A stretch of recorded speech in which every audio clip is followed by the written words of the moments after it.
जय श्रीमन नारायण। एक तितली की कहानी। खुश रहने के लिए हम बहुत से प्रयास करते हैं। एक बार की बात है, एक खूबसूरत तितली थी जिसका नाम था रंगीन पंख। यह तितली अपने रंग बिरंगे पंखों के लिए जानी जाती थी। यह तितली एक बड़े पेड़ के नीचे के फूलों पर बैठकर मधुपान कर रही थी। तभी एक छोटा लड़का उस पेड़ के पास आया। लड़के ने तितली को देखा और बहुत खुश हुआ। उसने तितली को पकड़ने के लिए अपना हाथ बढ़ाया।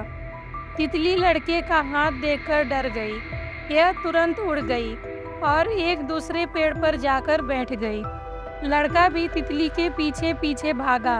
तितली एक पेड़ से दूसरे पेड़ पर उड़ती रही और लड़का भी उसके पीछे पीछे भागता रहा। अचानक तितली एक फूल पर बैठ गई।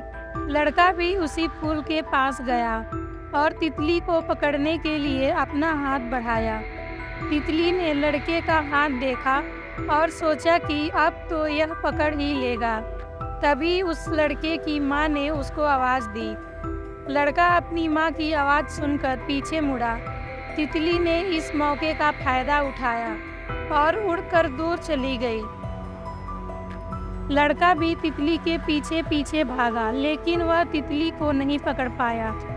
तितली एक फूल से दूसरे फूल पर उड़ती रही। तितली को बहुत मज़ा आ रहा था। यह सोच रही थी कि अगर यह लड़का इसे पकड़ लेता तो यह कभी उड़ नहीं पाती।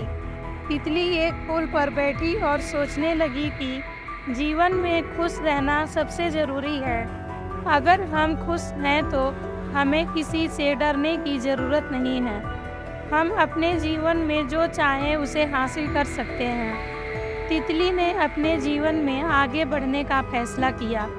यह अपने पंखों को फैलाकर आसमान में उड़ गई। तितली को बहुत खुशी हो रही थी। यह सोच रही थी कि यह अब दुनिया भर में घूमेगी और जीवन का आनंद लेगी। इस कहानी से हमने क्या सीखा?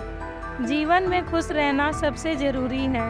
अगर हम खुश हैं तो हमें किसी से डरने की ज़रूरत नहीं है। हम अपने जीवन में जो चाहें उसे हासिल कर सकते हैं। राधे राधे।